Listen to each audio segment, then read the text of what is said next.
Welcome everyone to the Adversity to Advantage podcast. I'm very excited today. I've got Stephen Thrift on the other end of the line. He's an accredited career coach with a fascinating story about adversity. So I'm so excited to hear your story. Welcome to the show, Stephen. Thank you very much, Petra. It's great to be with you, and thank you for the introduction. No problem at all. Thanks for joining us. So give us a little bit of context. What are you passionate about at the moment, just in life and in work?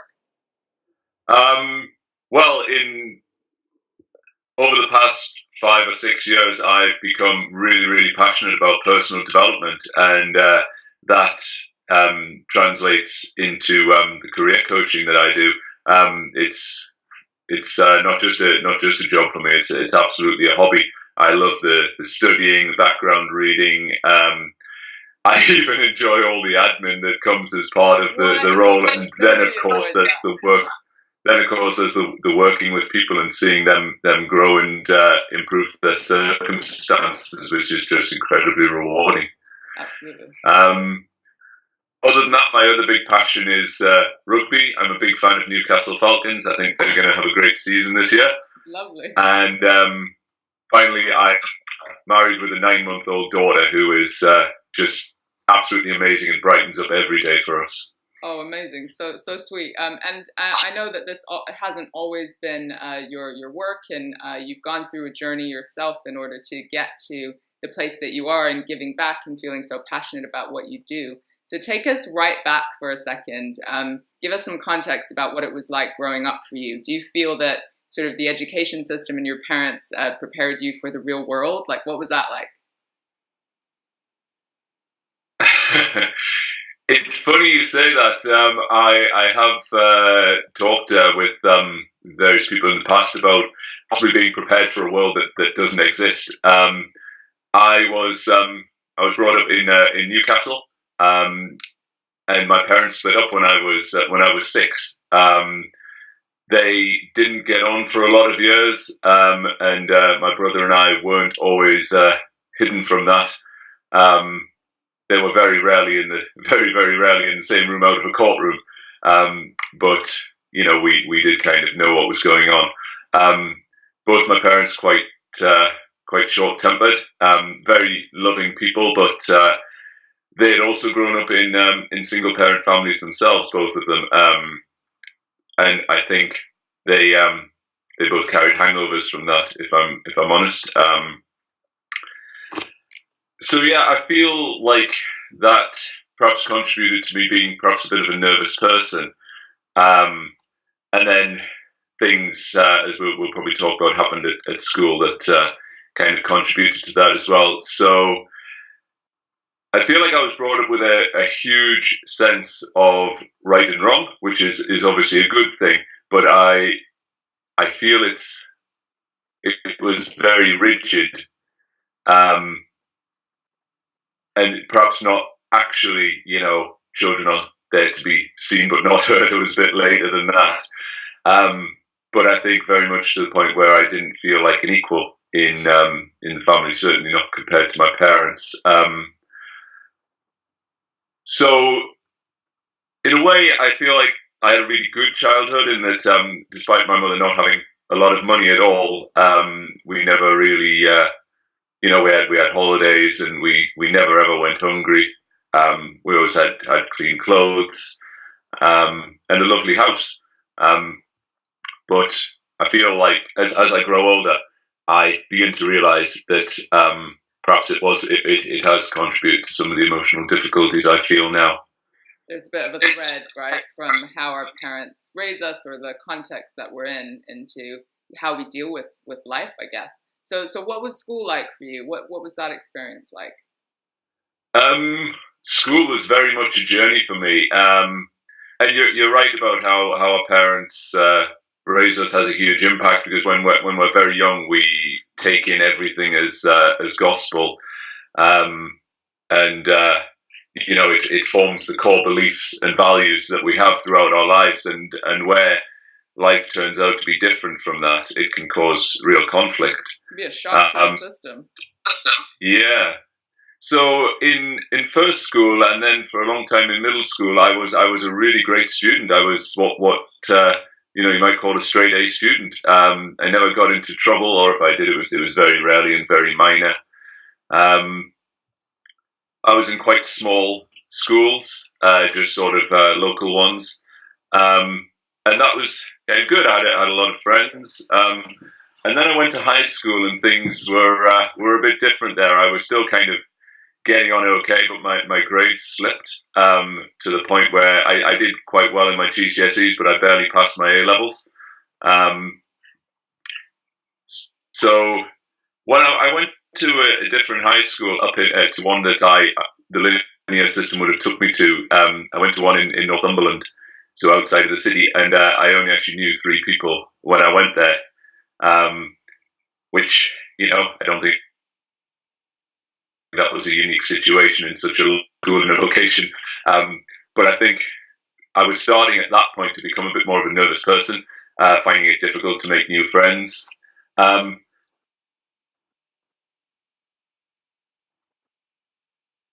Sort of the major difficulty I had in my GCSE years, which is that I was bullied quite severely by, ironically, a boy who initially I became quite friendly with, and I thought we were going to be friends, but it didn't really work out that way, and so that was a traumatic few years for me.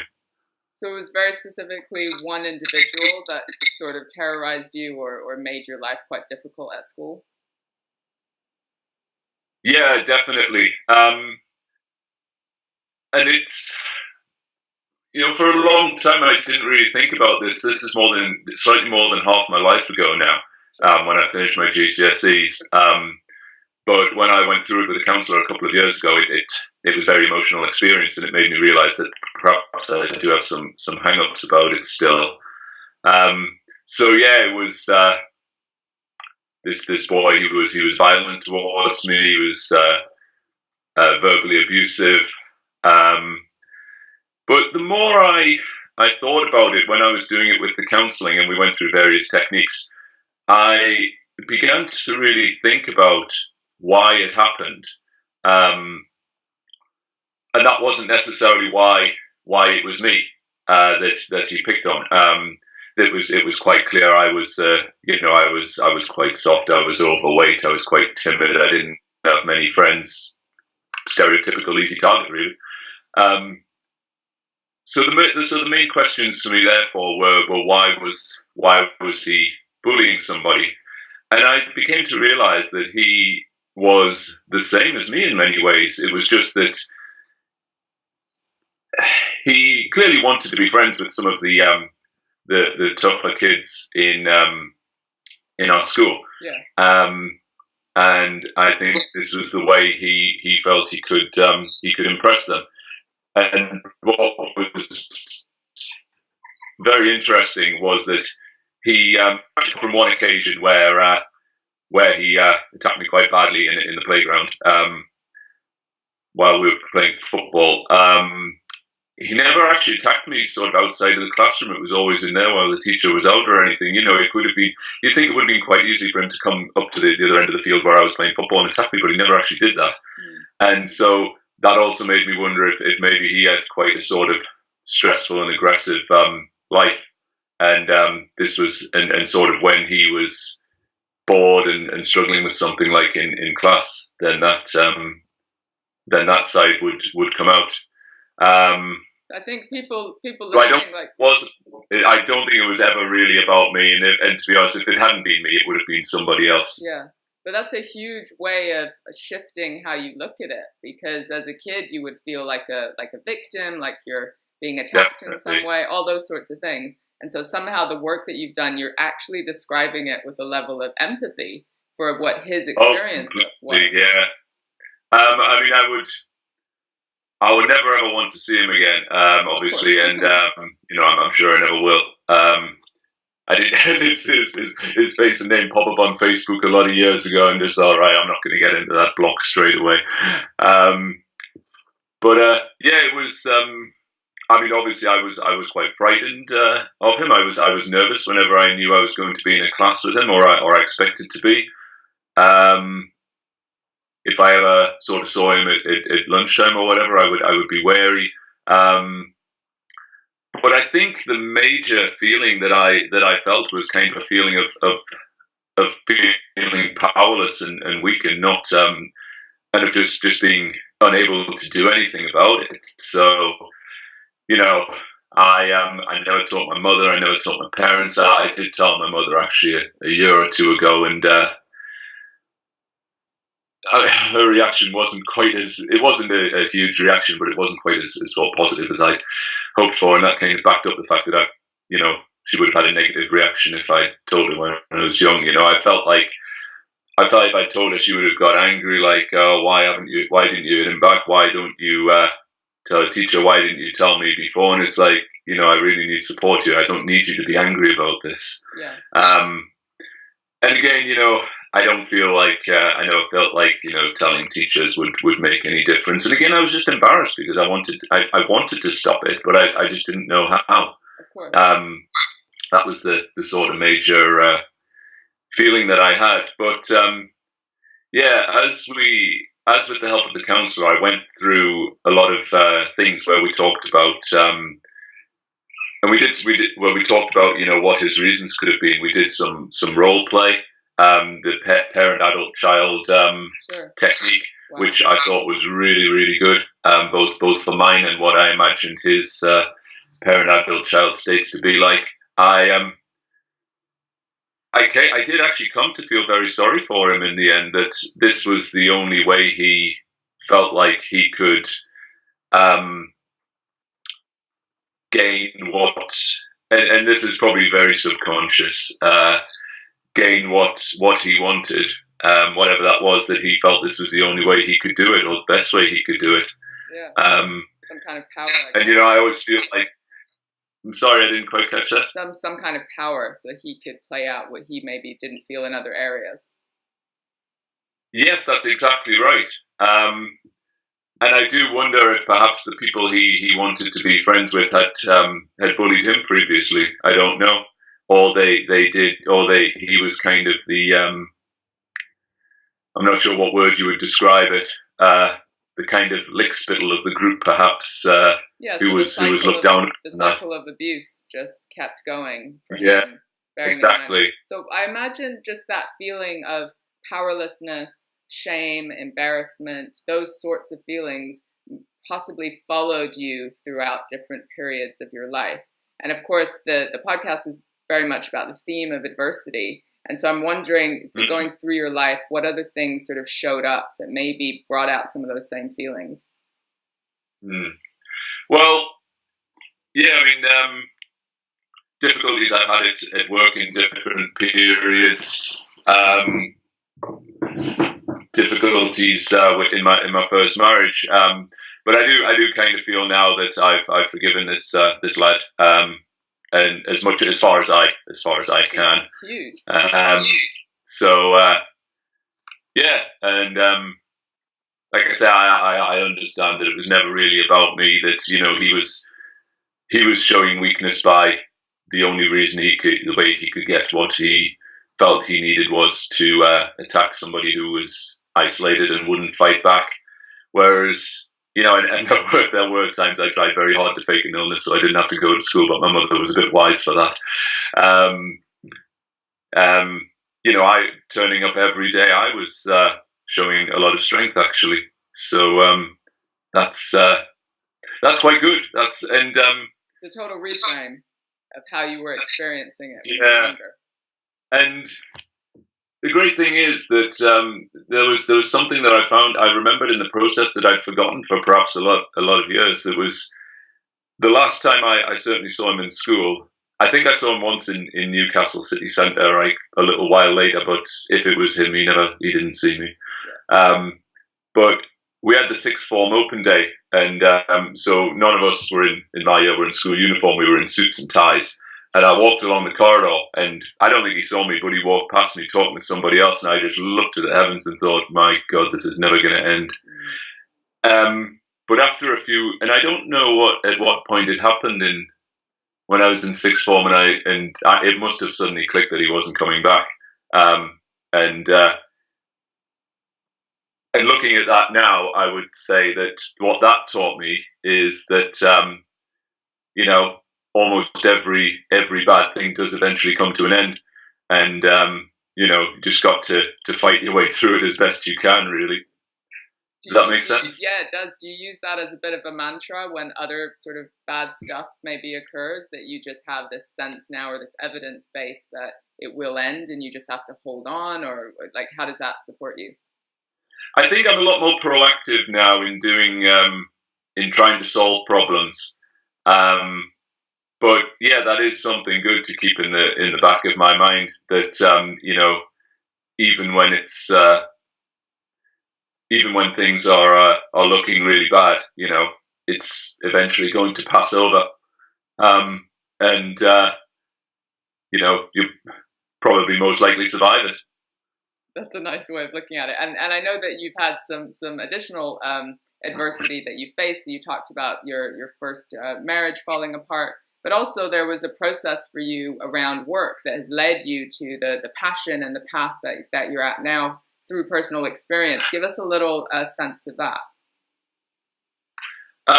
Well, perhaps start by talking about my first marriage, if I may, because that comes Sure. first. So yeah, my first wife and I had been together for 2 years, and we were both 22, I think. We'd been together for a couple of years, and I was still in my last year of university. She had graduated. She had struggled to find a job initially, and part of the reason for that was because she wasn't from the EU, and she struggled to find someone who would give her a work permit. Um, so she found a job, but she couldn't get a permanent residence off that. So you know, we decided that we would get married. The idea, certainly from my point of view as well, you know, I want to be with her for my whole life. You know, we'll probably get married anyway. So might as well do it now. Um, so we were, we always had a bit of a volatile relationship in that we were both very passionate and at times angry people. Um,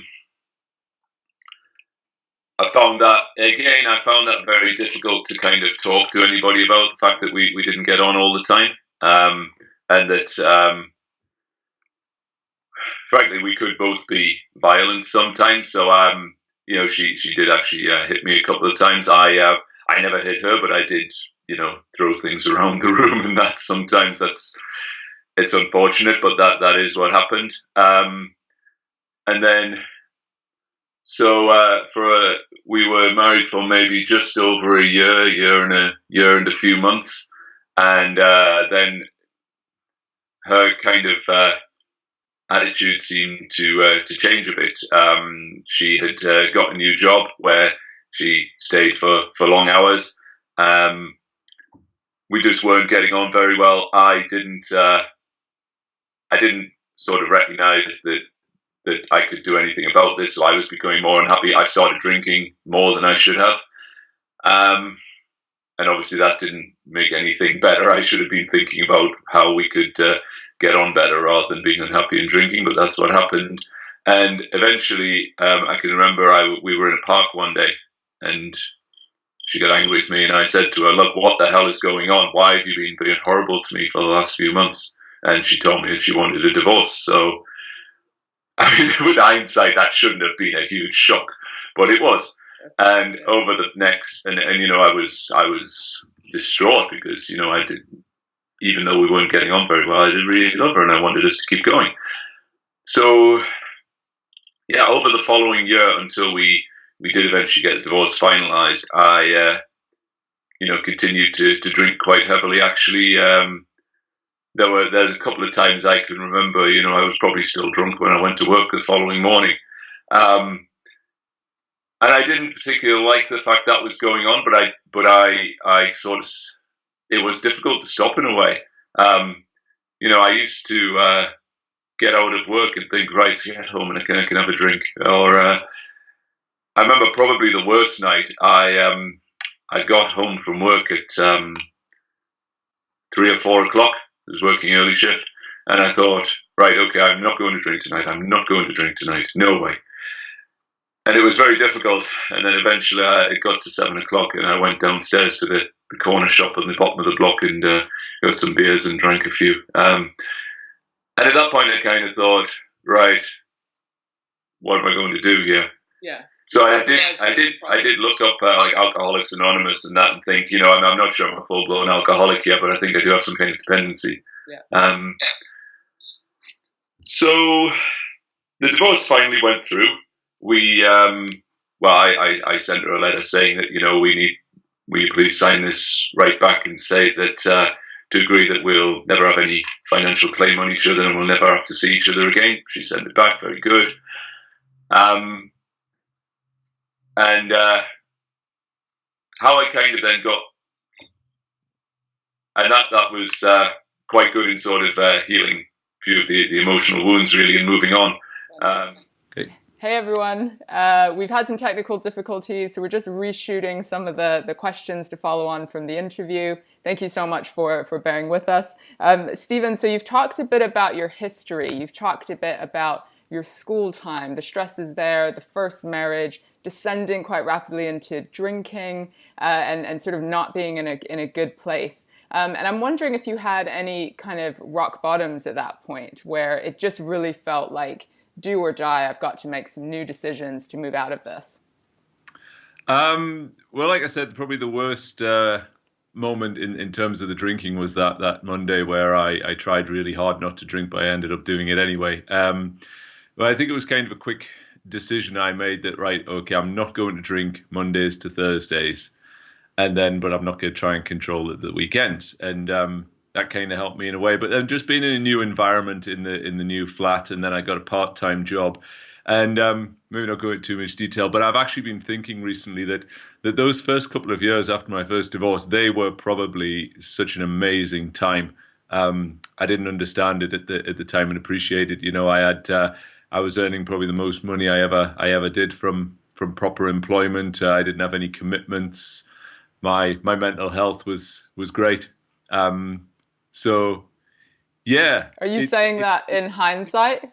Sorry. Are you saying that in hindsight that you notice now that it was the best time, or did you realize it then? No, I was just thinking about it recently. Yeah, so I perhaps very quickly went from a very low point into what I didn't appreciate at the time was a very high point. So yeah, it's now things are, I have a lot more commitments now, being married and with a daughter and doing my own business. So I mean, now is a fantastic time as well. But I think about it was just such a carefree time for me. Lovely. Yeah. And so then I know that you kind of, your employment was going good, and over time things shifted a bit to make you kind of move into and transition into working for yourself. Tell us a bit about what changed within the work environment or how it affected you. Well, so the job I was doing at the time of the sort of the bad times and then the really good times, I was made redundant from there, and I walked pretty quickly into a new job with my old boss who'd helped found a company. That was the start of 2011, and that was just going really brilliantly. I really enjoyed it. He's a really great guy I was working with. The company was growing.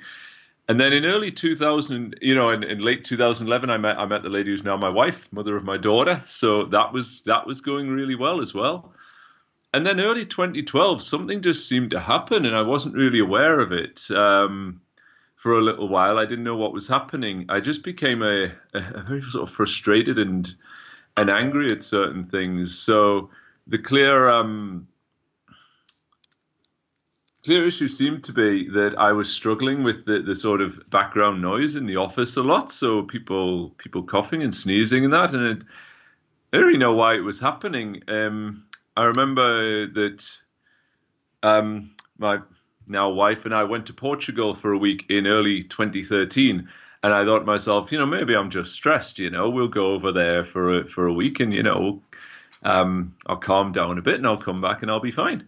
And we went over there, and it was great. We had a great time. And then I came back, and it all just seemed to start happening straight away again. So that was perhaps the first indication that something was wasn't quite right. For a few months, because of our working patterns, I'd go to meet my wife at work in the afternoon after I'd finished work and get the key for her flat, and I'd go and have a sleep or something before she finished. And she would comment that I always looked really angry and unhappy when I turned up, and that was kind of worrying her a bit, and obviously didn't give a great impression to her colleagues and patients at the hospital. So she sent me to both of us. She got us some sessions through Groupon or Voucher with a personal trainer, who turned out to be he worked as a life coach as well. And Stevie's called, ironically, and he and I just hit it off straight away, to the point that he still coaches me now. He taught me a lot about sort of theories that he'd read up about, and how he'd gone from being unhappy at work to finding what he really loved to do. So so that kind of helped me sort of work my head out slightly. The problems that I was having with sort of noise and anger and that it intensified to become sort of out of the workplace to the whole of my life. And then, but I still didn't understand what was going on until I remember it was in December 2013. I was reading the Daily Mail's website. It is useful for something, it turns out. And I read an article about a guy who he jumped in front of a tube train at a station in London, and for some reason I clicked on the article, and it said this guy suffered an obscure condition called Misophonia, where he would be sort of really stressed and frightened and angry at certain noises, and it just clicked. This is what I'm suffering from. And I find that a lot of people on support group find out the same way. They struggle for a long time, and then they have a moment where they read it and think, that's it. So that was kind of it was in one way it was good. It's like, okay, this is something real. I'm not going nuts. This is actually a real condition. On the other side, it's like, oh, bloody hell, people have actually committed suicide because of this. And did you go to a GP? Obviously, it's so obscure that this isn't the first thing a GP sort of goes, oh, let me do that checklist and diagnose you with that, which is why it seems like people are finding out through articles or support, like that sort of thing. But I've seen various counsellors over the years. Since then, I'm actually finally making a go of CBT therapy at the hospital. So we're going to see what happens with that, really. But I think I found that some therapists, they didn't know anything about it, and I felt that they didn't really know how to help me. So in a way, it's not. I wouldn't say it's any better than it's ever been, but I'm able to keep a lot more of it inside, which again, that's not necessarily a great thing to do a lot of the time. But when you feel very angry thoughts, it's often just the best way to do and release it in appropriate time, like scream when I get back to the car or something. Sure. And then, so how did this, you begin to notice that this is happening, you maybe have this revelation of what it might be, but you're still in unemployment, right? So how did you even manage that? Did your managers get it, or did you get any support there? At the time, I was working in Manchester, and I had possibly the only manager who's ever really tried to understand. So he put me into occupational health. But I was on a contract for maternity cover at that company, and he said, look, this job is about relationships, and the fact that you need to have your headphones in to block out noise a lot of the day isn't conducive to the job, so I'm afraid we're not going to renew your contract. Okay. I went to another company up here in Cumbria where I just hated it. It was a terrible environment. It was never right for me. I got out of there after 7 months before they could sack me. They would have sacked me, I'm sure of it. Yeah. And then I went to an office in Preston. Again, one boss had tried to get me into occupational health, but I ended up in disciplinary because I hadn't disclosed this condition in the application process. I should have. The reason I didn't is because I thought they wouldn't employ me. And can I just say that goes into lots of people that have a variety of mental health issues, the fear and the stigma, right? That we don't put it on those kinds of forms. I feel like, if I look back on it, I was on a contract there to help with a certain project. The project got stalled, and I feel like the reason that they eventually wanted to get rid of me was to save money on this kind of thing. And they looked at me and thought, he's given us a fantastic reason to get rid of him. He'll be the one to go. So I don't think it was. I don't think it was because of my illness that I was sacked in a way, but I think that it gave them an excuse. Sure. I was not at all disappointed when I was sacked. I thought I'd go back. Was it getting worse for you? Like over time, did it progress, or was it just kind of consistently there? Getting worse in itself, but when I got fired, we're now in February 2016, so this is 4 years after it started, and it was just clear to me that office work just wasn't working. Yeah. It was always going to be the same anywhere I went. So, right, I got myself a job in a bar, and I was quite grateful because I disclosed everything to them I had to, and they gave me a chance, which was great. So I think it wasn't that it was getting worse. It was more that I was beginning to feel a bit more despondent and thinking that, that I'm okay, I can't work in an office. What am I going to do now? What's my future hold in terms of work and that? Yeah. Ironically, actually, it actually happened because of the disciplinary. I started working with Steve again, my coach, and I'm just going to have to find myself a new career. And I kind of had an idea of what it could be. I knew that it had to be something where I would find something fulfilling, where I could see the tangible benefit of helping somebody, because so a few months earlier than that, in 2015, I'd been to a workshop in London led by Jack Canfield, the American success coach. And I'm watching him up on the stage talking about all this stuff about success principles, law of attraction, and I'm looking at him. I'm thinking, I could do that. I could talk to people about this, and I'm really enjoying it. I love talking about personal development. Yeah. And then probably one of the most emotionally intense moments of my life, he started talking about a guy called Ken Baring, and if we could just take a minute or two to explain exactly what he said. He briefly told us the story of Ken Baring's life. He said, so Ken Baring was born in the Great Depression in really severe poverty. And he grew up to become a multimillionaire, like in the Forbes list and everything, through cars and property. And he divides his life into 4 different sections. So the first one is called Stuff. And his book's divided into this as well, where, has a nice car, nice, house, all that kind of things that you get when you're rich. Sure. But he still thinks, well, I'm not really happy here. So he has the second stage of his life called More, where I said a better plane, a better car, a nicer house, more houses and that. Yeah. Still not happy. So he goes for different. He buys the Seattle Seahawks NFL team and, all kinds of things. But again, he's still not really feeling joy. And he's getting into philanthropy at this point because of all the money he has and all of his rich friends. And one day he's doing a mission to Africa in his private plane. And as one of his rich friends says, oh, can we stop off in Romania on the way home and just drop off a few wheelchairs, So, oh, yeah, fine. So they go to the wheelchair delivery, and Ken Baring, he picks up this guy who's been, never walked in his life. Puts him in the wheelchair, and I'm shivering as I tell you this, as I do with everybody, because it was such a huge moment for me hearing this story.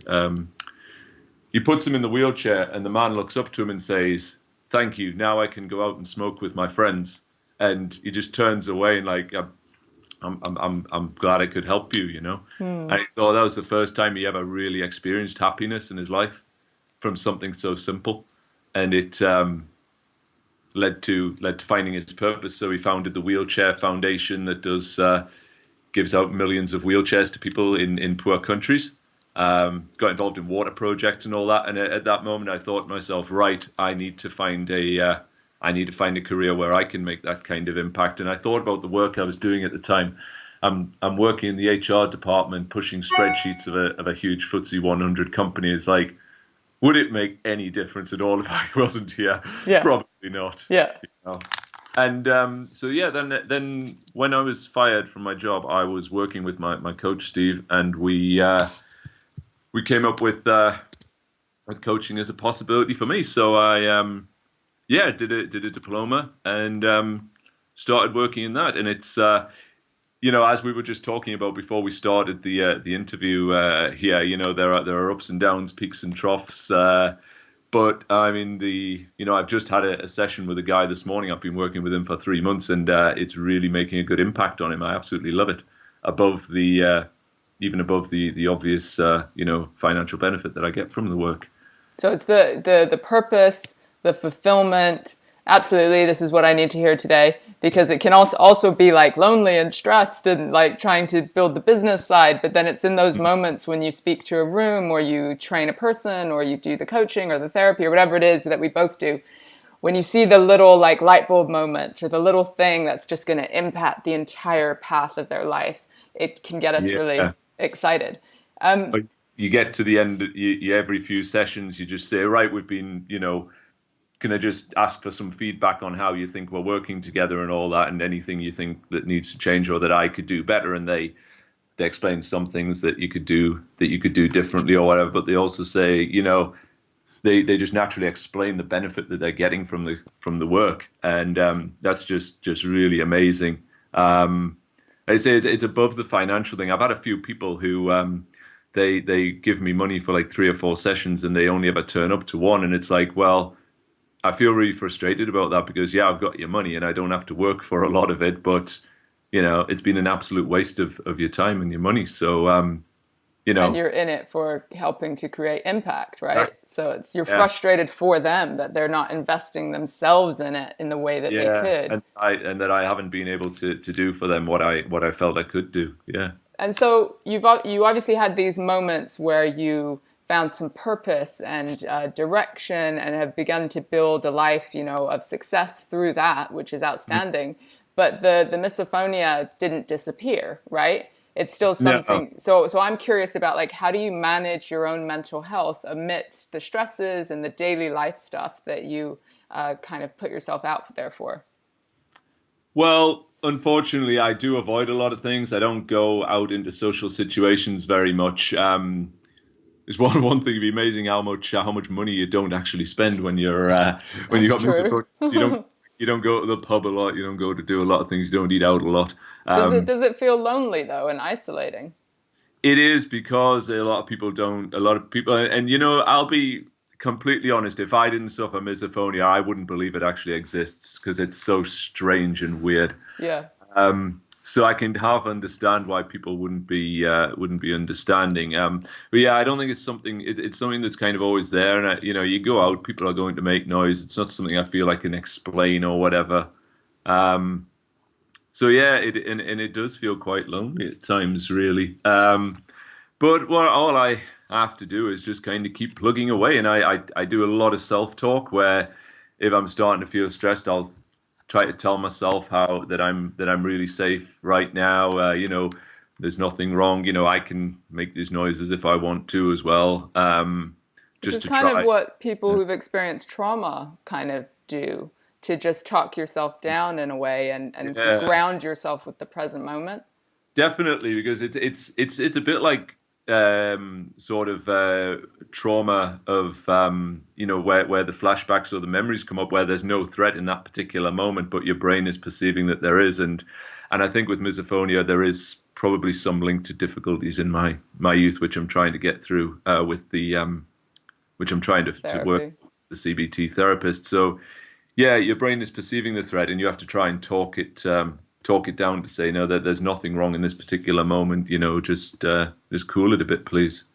And it doesn't always work, but it's at least something I feel I can do to try and manage it.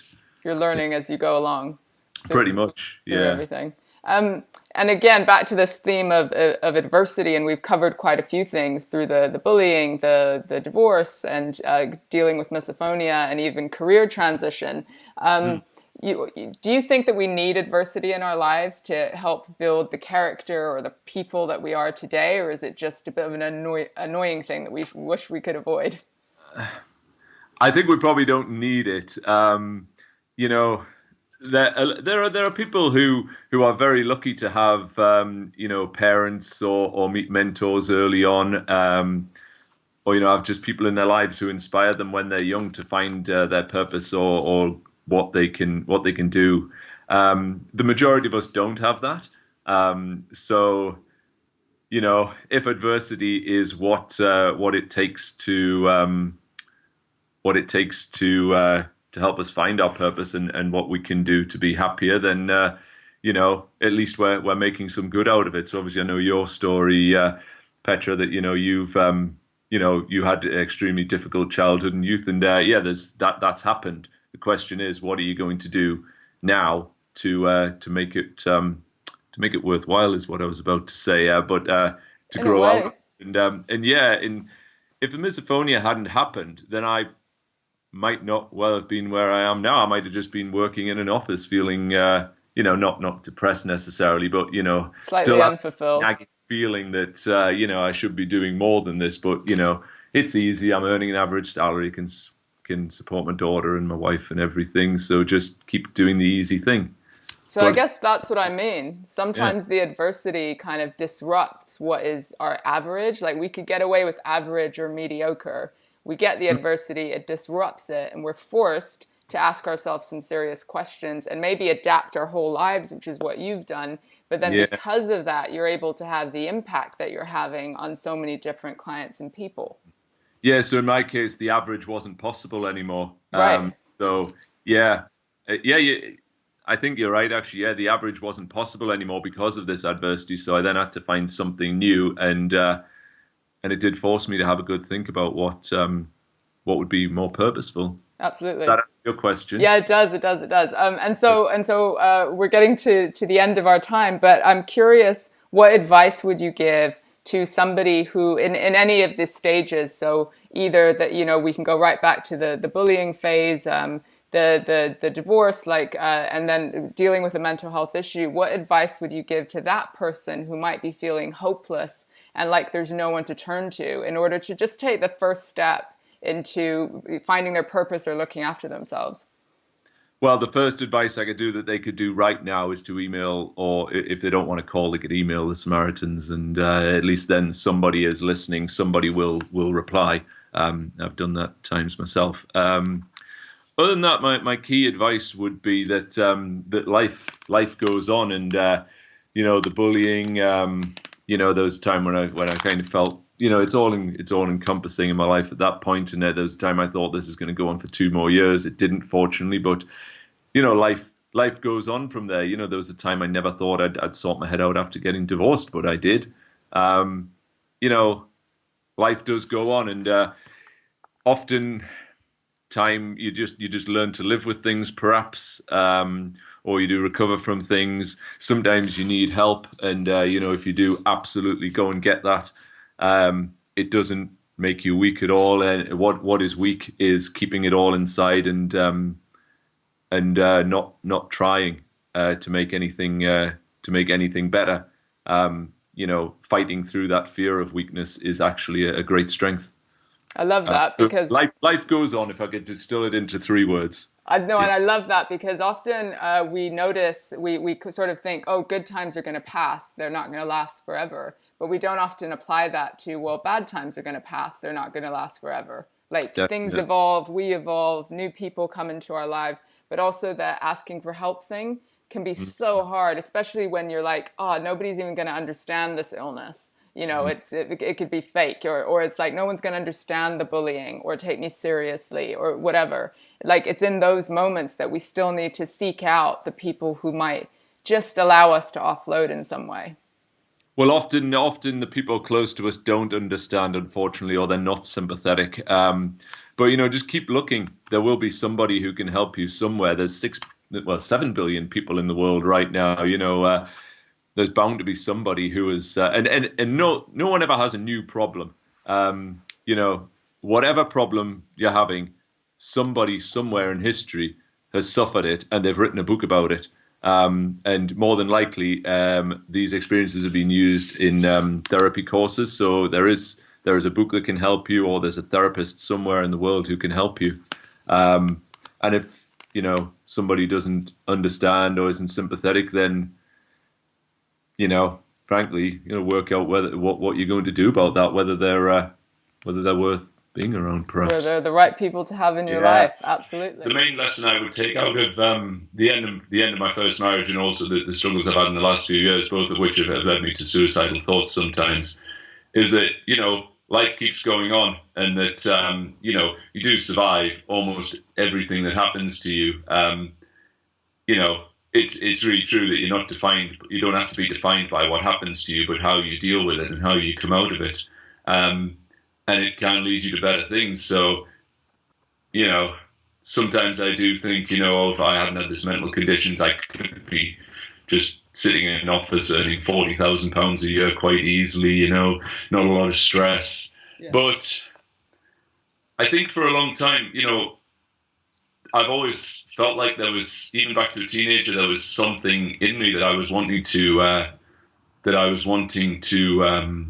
discover and let out. I'm just going to throw in a really great quote here that I read as a teenager, and I didn't know what it meant then, but I read it again recently, and it just made so much sense. It's a quote by the footballer Eric Cantona from when he was having a lot of trouble at Manchester United. Obviously, a very temperamental guy. I'm a very temperamental person as well. And the quote is, I have a fire inside me that leads me to want to create something. I can't have this fire without accepting that sometimes it wants to come out and do harm. I'm aware of doing harm to myself and others. And again, my passionate nature hasn't always benefited me. But what I think it does is it shows that, you know, I was meant to do something more than just sit in an office 5 days a week for work, doing nothing but making money for shareholders. Absolutely. I love that quote, because it's the fire in your belly. It's like you've got a superpower, but you've got to learn how to focus it. And sometimes we've got to go through our life of, you know, firing in the wrong direction and burning shit and hurting ourselves and all of that in order to get to that point where we can focus it. And once that energy is focused, I mean, just amazing, ridiculous things are possible. So I definitely see that on your journey and resonate with it myself. Thank you so much for your wisdom and your story. If people want to connect with you in some way, where can they find you? Well, my website is Stephen Thrift. That's Stephen with a PH. Thrift is THRIFT.co.uk. I'm also on Twitter at Stephen Thrift and on LinkedIn as well. So as you said at the start, I specialize in helping people improve any aspect of the career they're looking at, or just finding and creating the career that they dream of. And it's an absolutely fantastic career to be involved in, and anybody who feels like they could use that kind of help at the moment, please do get in touch. Absolutely. Amazing. We'll add all of that into the show notes. Stephen, thank you so much for your time. And of course, me and you are going to hang out. I'm sure, yeah. Thanks very much for listening, Petra. I really enjoyed that. We'll talk soon.